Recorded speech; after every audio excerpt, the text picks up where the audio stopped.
Para mim, aqui na tela, o texto de Gênesis 38.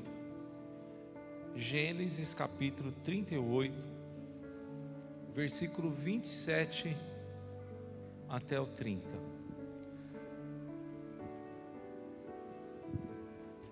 Quero ministrar agora, queridos, depois dessa palavra do pastor Davis aí, eu estou com o meu tendão aqui, como é que rompeu o tendão e tal. Que palavra abençoadora. E eu estou aqui vivendo ainda essa palavra, remoendo aqui para poder, mas temos que dar sequência aqui. Glória a Deus.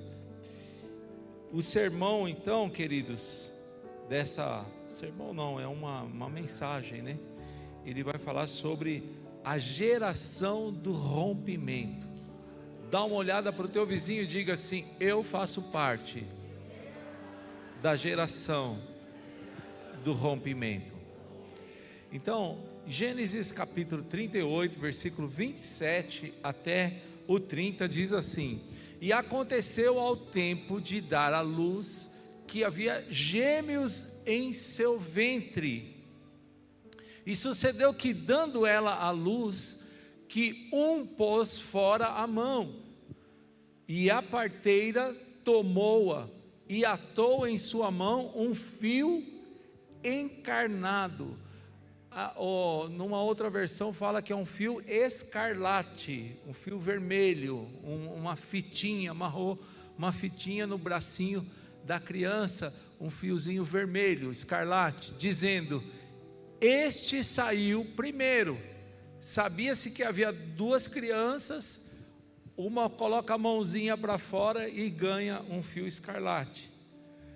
Mas aconteceu que, tornando ele a recolher a sua mão, eis que saiu o seu irmão. E ela disse: como tu tens rompido, sobre ti é a rotura.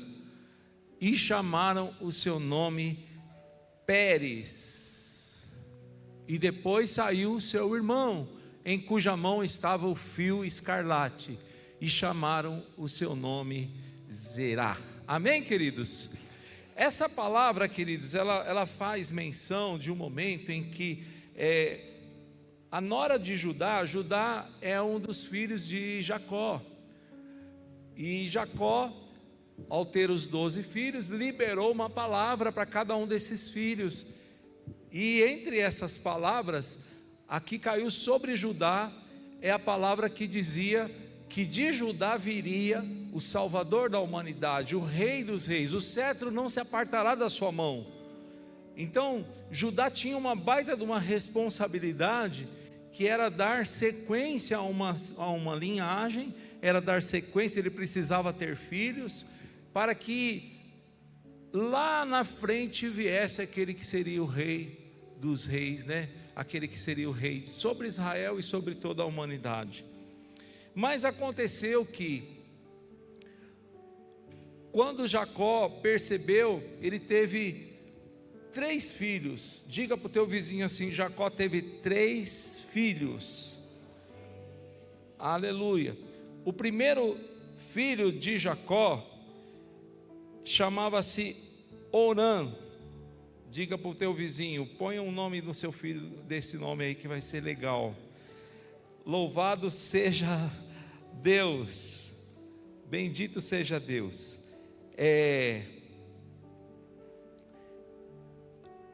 Mas também ele teve um outro filho, e esse filho se chamava, oh meu Deus, sumiu aqui, está aqui. Então, o segundo filho de Jacó, aliás, de Judá, ele se casou com uma mulher chamada Tamar. Na verdade foi o primeiro, casou com uma mulher chamada Tamar.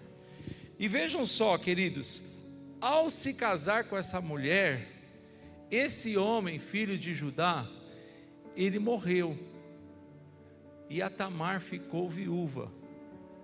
E pela lei que havia lá entre o povo de Deus, entre os filhos de Jacó, a pessoa que morre, ela não pode ficar sem uma descendência.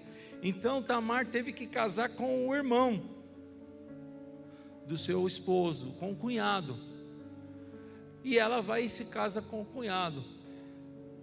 Mas quando o cunhado percebeu que o filho que ele teria com Tamar não seria tido como filho dele, e sim do irmão morto, esse irmão não gostou da ideia e ele não quis engravidar a Tamar. Então, a Bíblia diz, o texto diz que ele não engravidou a Tamar, de pirraça, porque ele não achava certo colocar ali no mundo uma pessoa que seria o filho do irmão já morto. E aí o que acontece? Por causa disso, Deus ficou irado e acabou também tirando a vida desse rapaz. Tamar voltou a ficar viúva. E Judá, que é o sogro, ele tinha que fazer agora uma coisa, ele tinha que dar o terceiro filho, mas o terceiro filho ainda era um jovenzinho, ainda era bem moço. Então ele falou para Tamar: Tamar, você coloca as vestes de viúva, volta para a casa do teu pai e aguarde, porque quando esse meu filho crescer, eu vou entregar ele para você, você vai se casar com ele, ele vai te dar um filho que vai ser a sucessão do seu primeiro marido. Quantos estão comigo que estão entendendo? Só que o que aconteceu? O Judá não cumpriu a promessa. Talvez no coração de Judá estava assim, porque a Tamar, ela foi ficando velha, e o mocinho, o rapazinho, né, ele talvez não tenha achado justo um menino, um rapazinho ter que se casar com uma pessoa de maior idade. Então ele não cumpre a promessa que ele fez para Tamar, e ele deixa Tamar solteira. E o tempo passa, o tempo voa, e vocês já sabem o resultado disso, né? Do tempo passa, o tempo voa. Então o que acontece? Tamar ficou lá abandonada na casa dos seus pais. Mas um dia, Judá, ele foi tosquear as suas ovelhas, que estava lá nas terras dos cananeus, e ele viaja para fazer a tosquia das suas ovelhas, e nessa viagem alguém comenta com Tamar: eis que o Judá está subindo.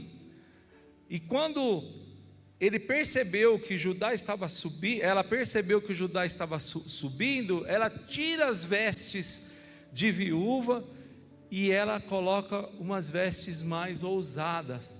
Ela se coloca assim como se fosse uma prostituta, mas ela coloca um véu para que ele não reconhecesse o rosto dela. E ela fica ali na porta da cidade onde o Judá ia entrar para colocar, para tosquear suas ovelhas.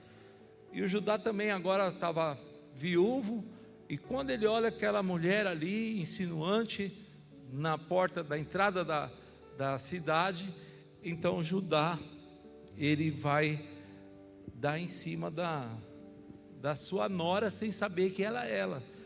E ele contrata ali, ele pensando que ela era uma prostituta, ele contrata ali os serviços prostitutos daquela mulher bonita. Ela era formosa, mas no rosto ele não conseguia identificar que era a sua própria nora. E aí ela fala: o que você vai me dar? Ele falou assim: olha, eu vou te dar um cabrito. E aí ela pega e fala assim: mas cadê o cabrito? Ele fala: não está aqui, eu vou tosquiar primeiro, depois eu mando para você. Aí ela falou: não, se for assim, você tem que me dar alguma coisa como um penhor. E aí ela falou: me dá o seu anel, o seu selo, né, que era o anel, eles usavam como um selo. Me dê também o seu cordão e dê também o seu cajado. Pegou aquelas coisas pessoais, uma coisa muito íntima, né, de Judá. e aí quando você me trouxer o carneiro, então eu devolvo essas coisas do penhor. E ele falou, tudo bem. E aí tiveram ali uma noite de relacionamentos, né, íntimos, e a Tamar ficou grávida. Tamar ficou grávida. E ela sai sorrateiramente, ela sai daquele lugar e ela volta para a casa do pai dela. E quando no dia seguinte o Judá envia o carneiro para reaver o seu anel, o seu cordão e o seu cajado, Tamar já não estava mais ali. E então eles perguntam para o pessoal da cidade, cadê aquela prostituta que fica aqui na porta, na entrada? E todos disseram aqui, nós não temos prostituta, essa aqui é uma vila séria, aqui não tem nada disso, vocês estão enganados. E aí o Judá falou, puxa vida, e agora? Passados alguns meses, a barriga de Tamar começa a crescer, e contaram para Judá, Judá, a tua nora, ela pecou, ela adulterou, porque a barriga dela está crescendo, ela tinha que ter esperado o seu filho crescer para casar com ela, mas agora ela está grávida lá. E aí o Judá falou, então tragam ela, porque ela precisa morrer. Eles iam matá-la por apedrejamento. E vejam só que coisa interessante, quando então chamaram Tamar, ela vai lá com a cabeça erguida, e ela vai levando o cajado, o cordão e o anel que o Judá havia entregado para ela. E ela fala assim, olha, estão aqui, você se lembra daquela noite que você deixou isso aqui? Eu estou mostrando para você que você foi o infiel, você não cumpriu a sua palavra, você não cumpriu a sua promessa. Então eu me disfarcei de prostituta e hoje eu estou grávida do Senhor, meu sogro. É o Senhor que é o pai das minhas crianças. E nesse momento então Judá entendeu que na verdade Tamar, ela não agiu de má fé, Tamar não foi uma adúltera, Tamar, ela simplesmente queria honrar a vida dela e dar descendência ao marido que havia morrido, e isso fazia parte da lei do povo de Deus. Quantos estão entendendo, gente? Então ela não podia ser apedrejada, ela não podia ser queimada, ela não podia morrer daquela forma. E o Judá então ele cancela o assassinato, cancela a sentença de morte, e ele diz, eu vou assumir as crianças, a partir de agora a Tamar está livre. Então Tamar vai ter a sua gestação, mas é interessante que no momento em que as crianças vão nascer, a primeira criança coloca a mãozinha para fora, e a parteira então amarra uma fitinha para mostrar que aquele é o primogênito. É importante saber quem é o primogênito, porque o primogênito tem direito à porção dobrada de tudo que pertence ao pai. Então era necessário marcar aquela criança para que ele pudesse ser aquele que ia ser o maioral da família. É ele que, na ausência do pai, é ele quem iria liderar a família, é ele quem vai tomar a frente, é ele quem vai estar em posição de destaque dentro daquela família. Então eles precisavam identificar, o bracinho saiu, amarrou o fio escarlate e já identificou ali que seria então aquele menino, o Zerá, que seria o primogênito. Mas aconteceu no meio do caminho, queridos, que Zerá, ele puxa a mãozinha para dentro de novo. E sabe o que acontece? O outro filho, ele nasce primeiro. E ao nascer primeiro, perceberam que ele não tinha o fio. Então entenderam que aquele que deveria ser o segundo, de repente ele rompeu na frente do primeiro. E agora ele é quem vai ser o primogênito. É ele quem vai ter o direito de estar à frente. É ele quem vai ter o direito da porção dobrada.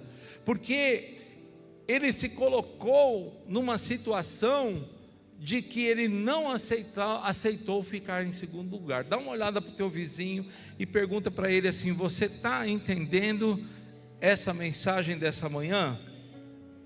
Bendito seja Deus. Queridos, imediatamente quando ele nasce, então, foi-lhe dado o nome de Pérez, porque a palavra Pérez, em hebraico, significa rompimento, é o que rompeu primeiro, é o que abriu uma brecha para que ele pudesse passar, é aquele que não aceitou estar em segundo lugar, não aceitou ficar para trás. E aqui a gente começa a tirar algumas lições importantes. Por quê? Porque a palavra de Deus diz que sempre que nós pensarmos que alguma coisa acabou, que um sonho não vai dar certo, Deus pode mudar essa história. Então dá uma olhadinha para o teu vizinho e fala: nem tudo está acabado. Fala para ele aí, meu irmão. Deus pode mudar a tua sorte, Deus pode mudar a tua história, Deus pode mudar algo que Ele começou a fazer na sua vida, irmãos, fazer com que você seja aquilo que você nem sonha. Deus pode te colocar nos lugares onde você nem imagina. Mas é importante nós termos essa ideia, nós colocarmos dentro do nosso coração que, para que a gente possa ocupar e romper, é importante que a gente coloque aqui algumas situações que eu gostaria de falar com vocês. A primeira coisa que a gente precisa romper é com o passado. Esse moço teria na sua história, na sua vida, esse Pérez teria na sua vida uma história de fracasso, porque o pai dele, o pai não, né? O marido, o primeiro marido da Tamar, né? Da sua mãe, morreu. O segundo morreu também. O terceiro nem chegou aí, porque o sogro, o avô, né? Não quis colocar. Aí vem a mulher, a mãe tem que se prostituir, tem que se fingir de prostituta. Olha só que história esquisita, que história terrível que o destino estava colocando para esse moço. Ele ia ser conhecido como lá na escola? Como que ele seria conhecido na vizinhança? O filho da prostituta, o filho da mulher que não deu certo, o filho da mulher que teve maridos e eles morreram tudo porque eles desagradaram a Deus. Ele teria um estigma, a vida dele seria uma vida marcada por situações difíceis. Mas é interessante, queridos, que no momento em que ele vai nascer, até mesmo no momento que vai nascer, ele era para ser o segundo, mas Deus pode mudar toda essa história. Deus pode, e Ele quer fazer isso. Deus, Ele é poderoso, irmãos, para te surpreender, aquilo que você não esperava e nem ninguém esperava, é o que Deus pode fazer acontecer na sua vida. Louvado seja Deus. Então, é necessário nós entendermos que para esse moço dar certo, para ele poder ser alguém como ele foi, lá na frente a gente vai perceber que ele realmente, se você coloca para mim Mateus capítulo 1 versículo 3, por favor.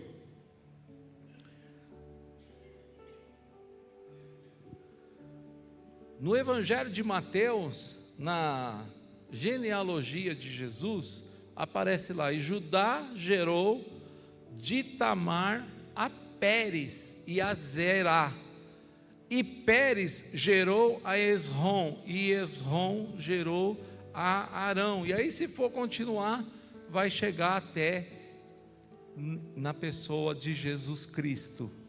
Louvado seja Deus. Mas volta lá no 3.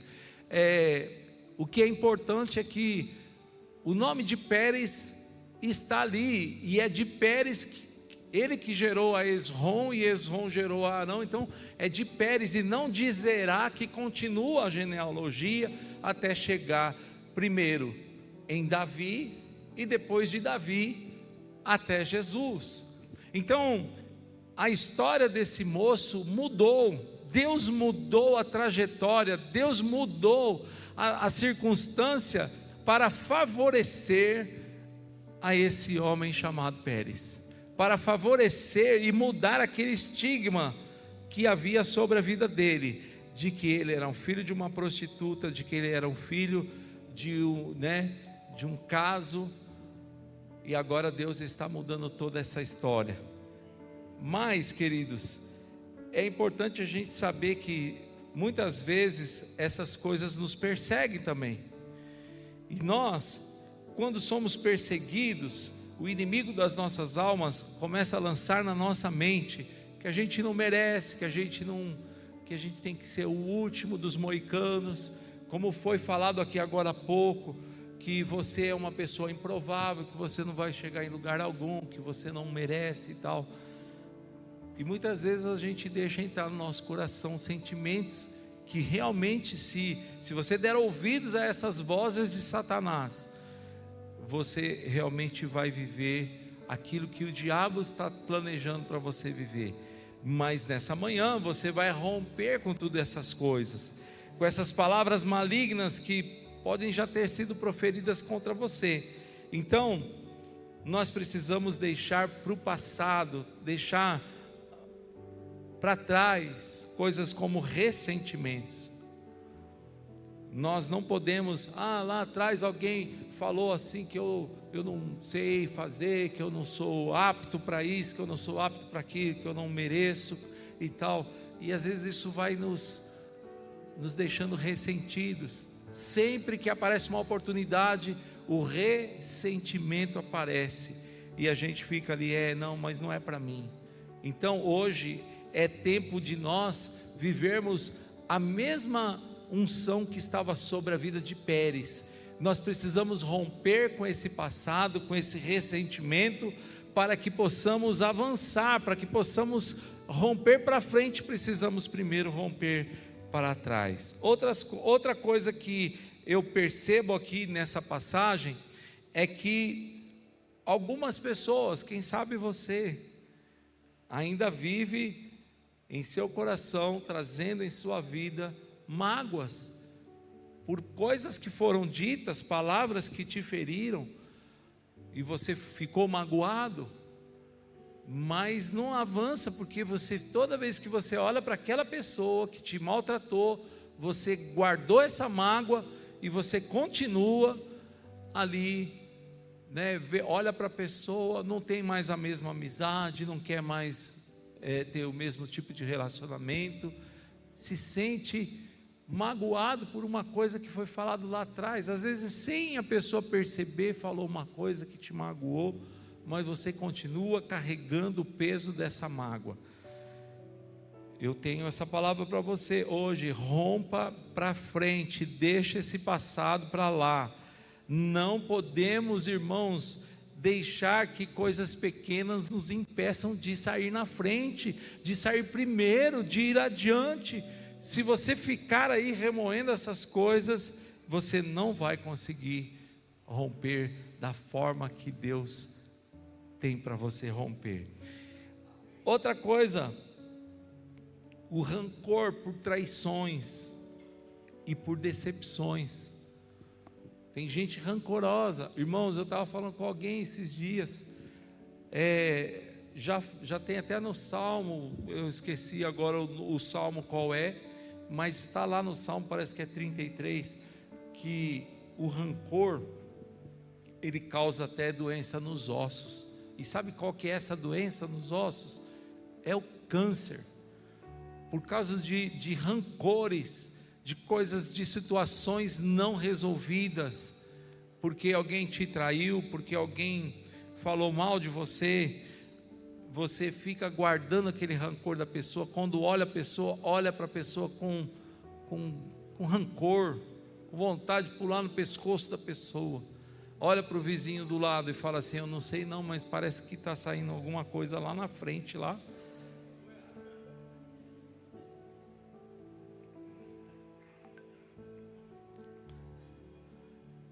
Irmãos, essas coisas são importantes.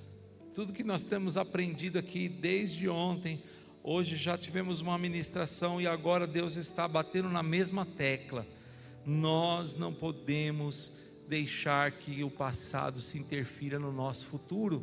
Nós não podemos deixar, queridos, que coisas que já passaram, águas passadas, não podem mover mais os moinhos. Nós temos que entender, querido, que o que passou, passou. Se você não decidir hoje liberar perdão, se você não decidir hoje deixar o passado para trás, você nunca vai poder avançar na direção que Deus tem te apontado. Você nunca vai poder, querido, alcançar o destino que Deus planejou para você. Coisas tremendas que Deus já tem projetado, só falta você pôr a sua mão, mas você não alcança, a sua mão nunca vai alcançar, se você estiver preso a esse passado, acorrentado a essas mágoas, a esses rancores, a esses ressentimentos, você nunca vai conseguir avançar. Outra coisa, queridos, que eu gostaria de falar aqui, é sobre crenças limitadoras. Eu gosto de falar sobre esse assunto, porque é uma coisa muito atual, é uma palavra muito atual, tem muita gente usando esse termo, crenças limitadoras. E onde eu posso encontrar? Quando eu volto para a cena desse nascimento, nós vemos que o Zerá colocou a mão primeiro, sim ou não? Ele colocou a mão ali naquele primeiro e ganhou ali o fio de escarlate. Então, era lógico que ele fosse o primogênito. Ela olhou e falou: esse é o primogênito. Agora, é lógico que a gente está dando aqui margem para a imaginação, a gente está dando vazão aqui para o Espírito Santo trabalhar, para o Espírito Santo atuar, porque eram crianças. E é lógico que criança não pensa, criança não tem compreensão do que estava acontecendo ali. Mas Deus, Ele não é criança. Deus, Ele tem total controle de todas as coisas na nossa vida. Deus, Ele está no controle, irmãos, até mesmo quando você está dentro do ventre da sua mãe. Deus já está traçando o seu futuro, Deus já está planejando coisas que a gente não sabe, você não sabe.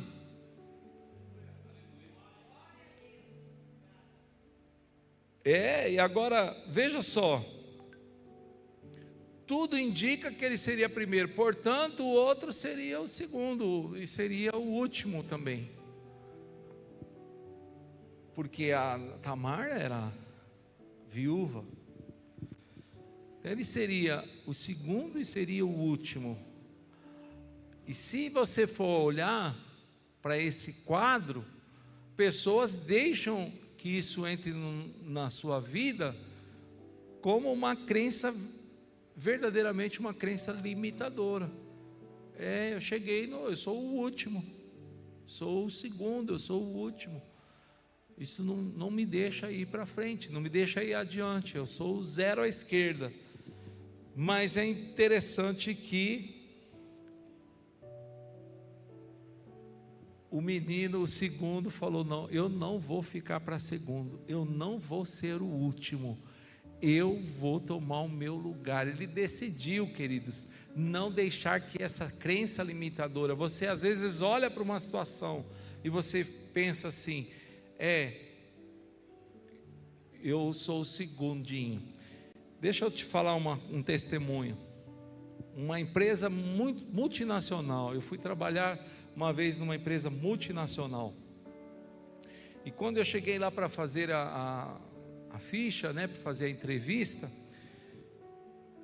saiu da portinha, saiu o responsável pela entrevista e uma pessoa saiu e ele cumprimentou, olha, muito obrigado, até logo, tal, despediu, né?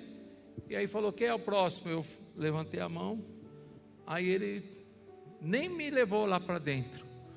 Ele pegou e falou assim, olha, você viu aqui essa pessoa que saiu? Pois é, eu acabei de contratá-lo para a vaga e você não vai ter chance aqui. E eu falei assim, meu Deus, eu precisava tanto daquele emprego, uma empresa grande, chique, bacana, uma multinacional. Eu ficava olhando assim e falava, puxa, se eu trabalhasse aqui ia ser da hora.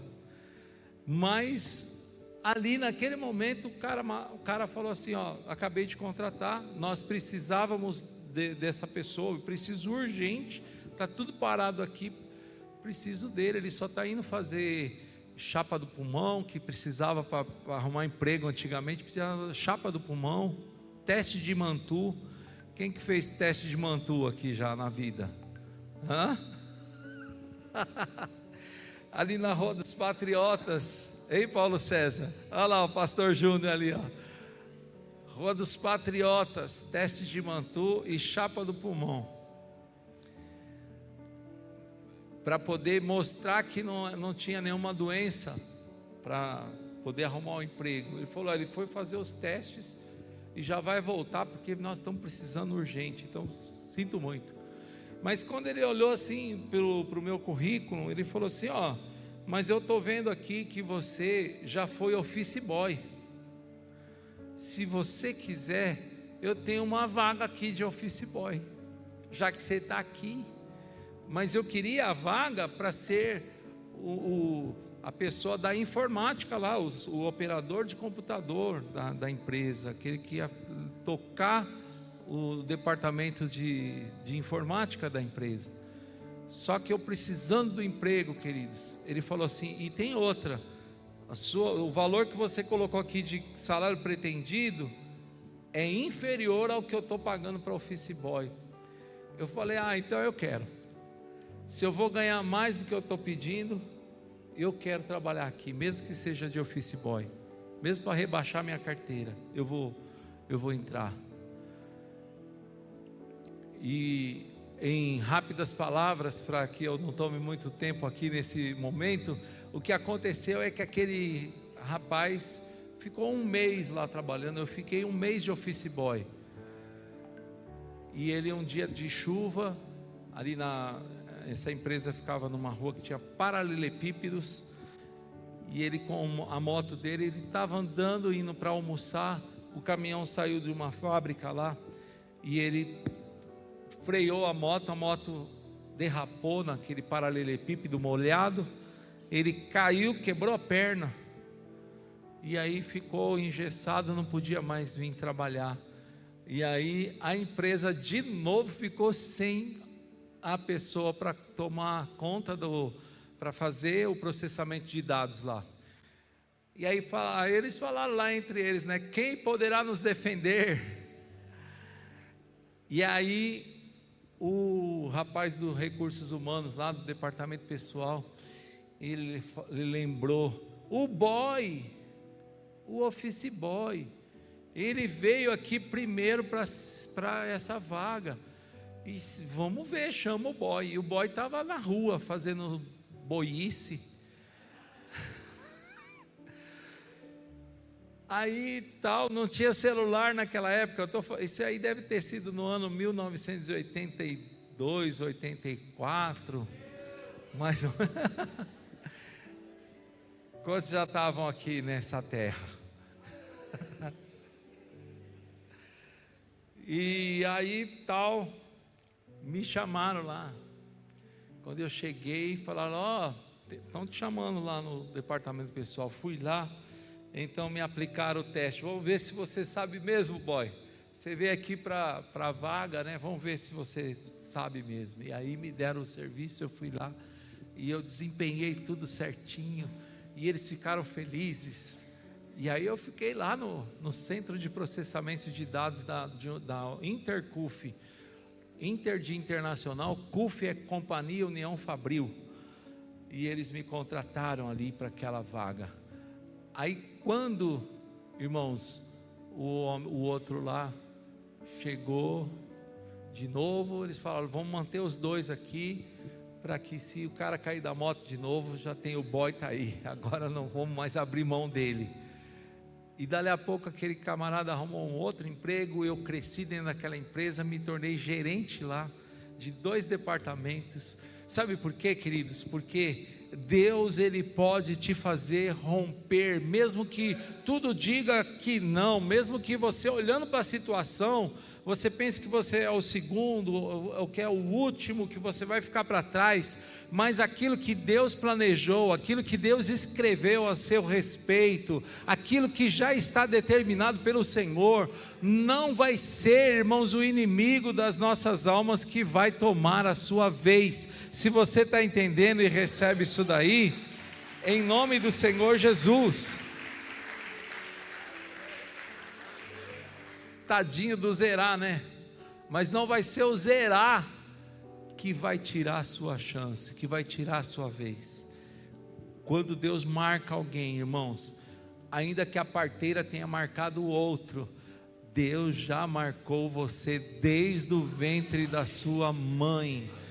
Não importa o que os outros estão dizendo, não importa o que os outros estão marcando, não importa o que as pessoas estão apontando, o que importa é o que Deus planejou para a sua vida.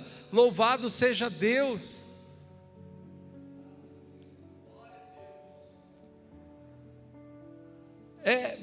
E eu vou chegando na conclusão aqui,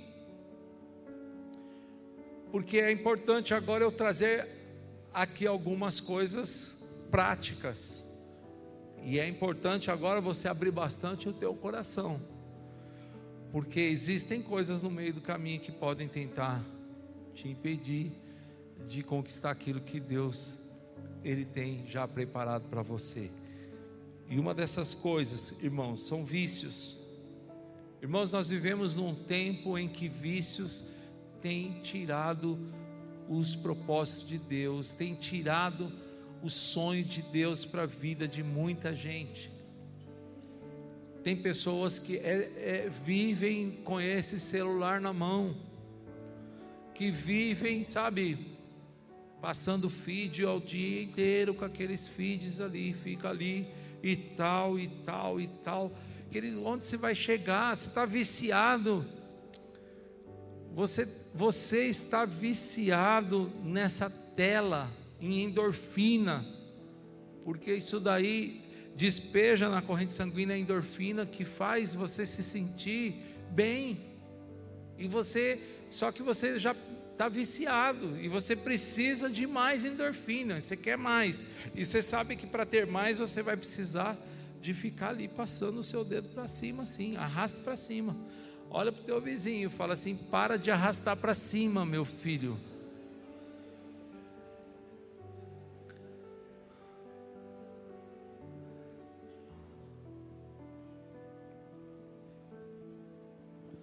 Então nós precisamos romper com esses vícios. Outra coisa importante, que eu achei muito tremendo o pastor falar aqui, são coisas, queridos, que infelizmente acontecem mesmo, e veio como uma lição aqui, aquele negócio de ficar lambendo a tampinha do iogurte. Hello!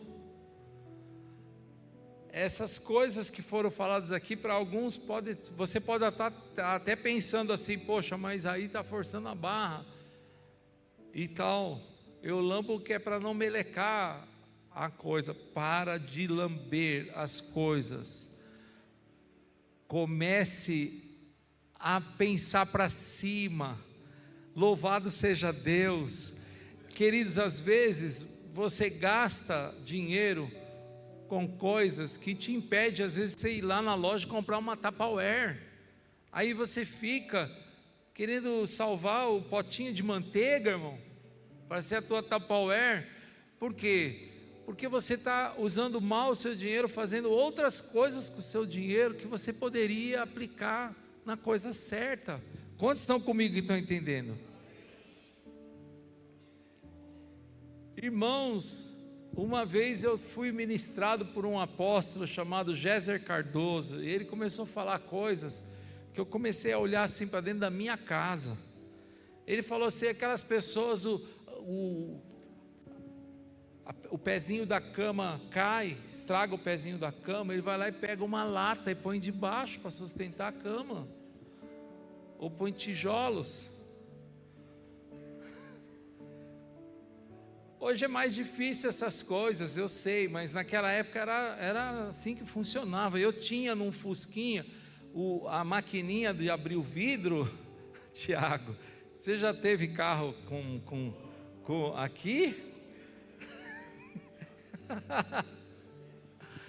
Pois é, aí a maquininha quebrava, o vidro caía direto. Aí o que normalmente as pessoas faziam para segurar o vidro? Tô pegando gente aqui.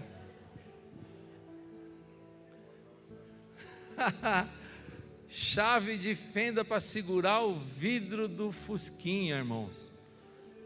Meu Senhor da glória, que dificuldade. Irmãos, eu estou falando diante de Deus, eu já fiz isso. O limpador de para-brisa tinha zoado o limpador de para-brisa. Sabe o que eu fiz? Lá.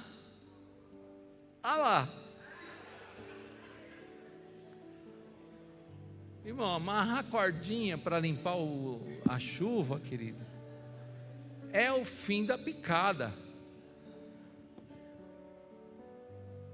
Então, se você quer avançar, irmãos, você precisa abrir uma rotura, você precisa abrir uma brecha, você precisa acessar as coisas que vão te impulsionar para você ter uma vida financeira abençoadíssima. E você precisa estar atento a essas coisas. Seja mais econômico, faça um planejamento, irmãos. Poupe lá o quanto der por mês, mas não é porque sobrou que agora vou gastar de forma errada. Faz um planejamento financeiro, coloque alguma coisa como objetivo, por pouco que seja. Se você começar hoje, irmão, daqui a um ano você me fala o resultado. Vem de novo aqui na revisão 2026 e você vai falar assim: olha, eu tenho resultado dessa revisão 2025, eu aprendi lá. Hoje eu não tenho mais nenhum potezinho de Doriana na minha, eu tenho Tupperware, aleluia, louvado seja Deus. E esse Fusquinha aí com a chave de fenda, você vai chegar aqui o ano que vem com aquele baita carrão que Deus vai colocar na sua mão, em nome de Jesus. Você crê nisso, meu querido? Então aplauda ao Senhor.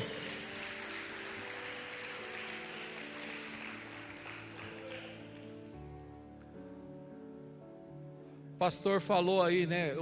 Esse homem, esse Pérez, ele rompeu, ele saiu na frente, por isso ele se torna primogênito.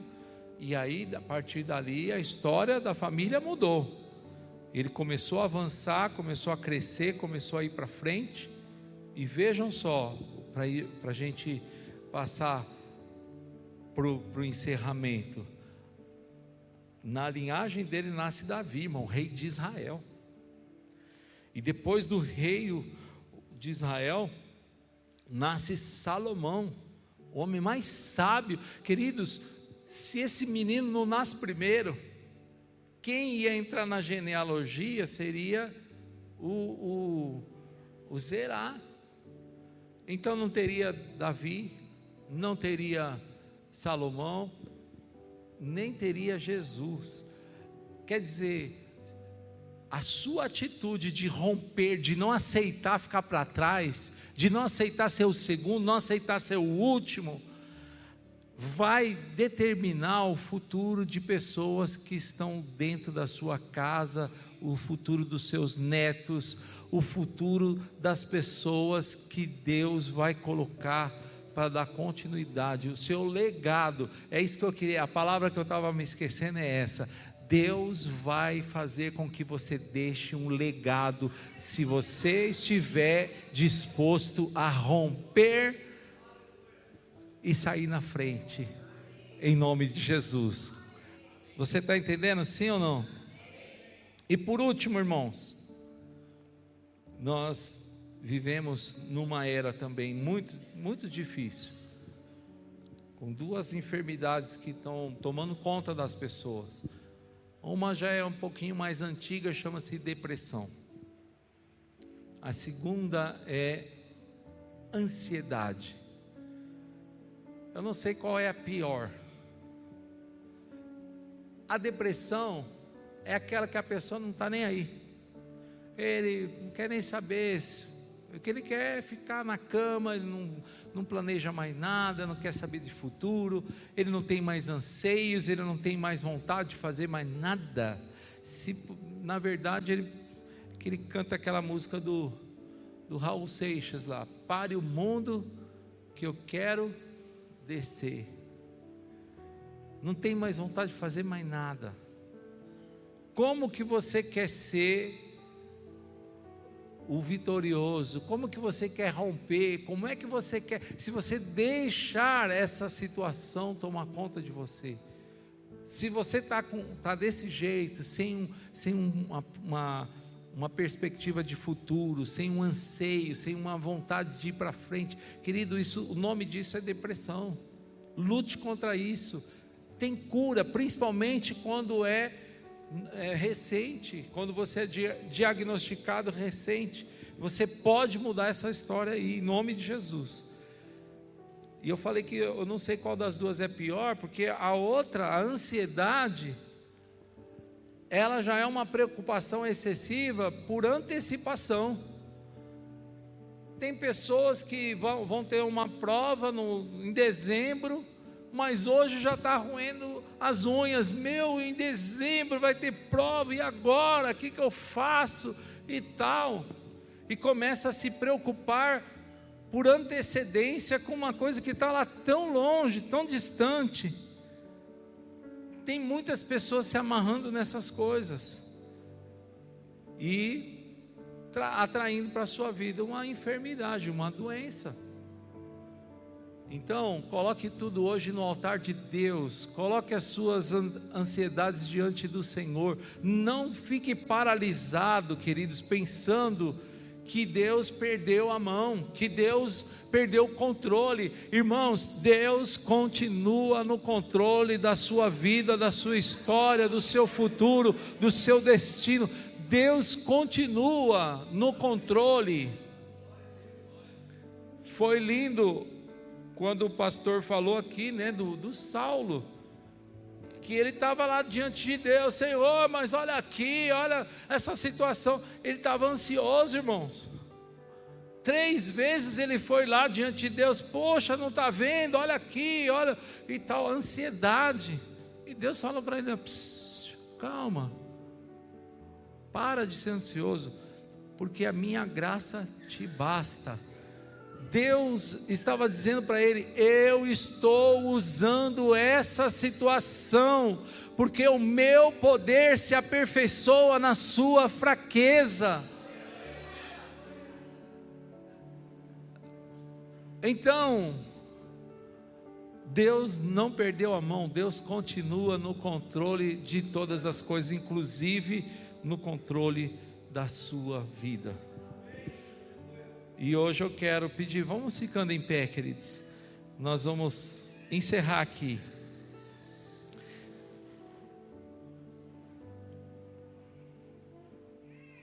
Eu gostaria que você imaginasse como que você vai estar em 2026, nessa conferência aqui 2026.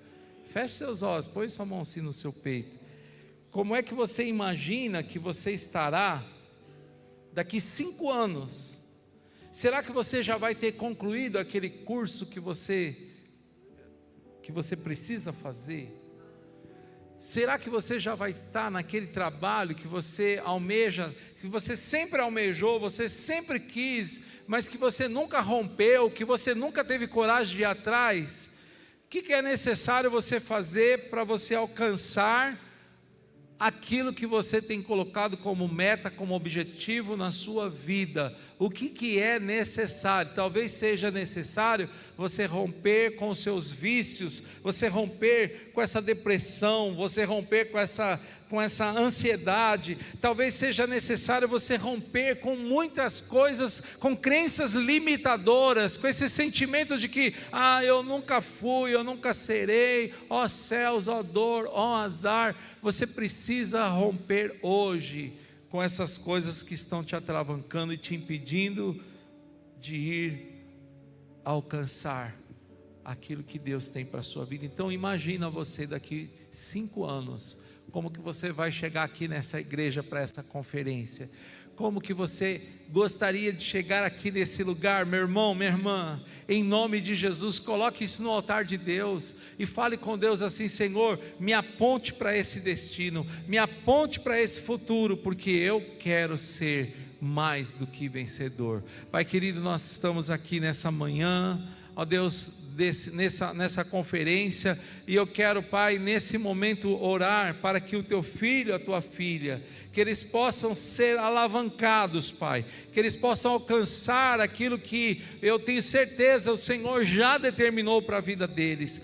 Quando o Senhor os colocou aqui nessa terra, o Senhor já os colocou com propósitos, Pai. Então abra a visão espiritual, abra, Senhor, a mente dos teus filhos, para que eles possam se localizar no plano de Deus para esse tempo aqui na terra, em nome de Jesus. Que eles possam enxergar, Senhor, o destino que o Senhor tem já preparado para a vida de cada um deles, em nome de Jesus, Pai, e que nenhum sentimento ruim venha atrapalhá-los, Pai, de alcançarem aquilo que o Senhor tem para a vida deles, para a glória do teu nome.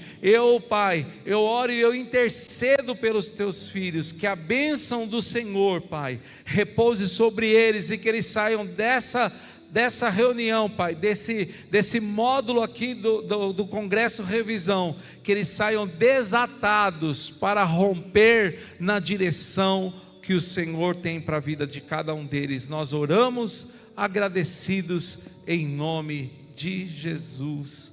Amém, amém e graças a Deus, aleluia. Você pode dar uma salva de palmas ao Senhor.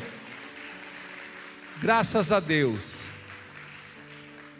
Queridos, nesse momento nós vamos sair para o intervalo, né? Nós vamos ter um intervalo de almoço.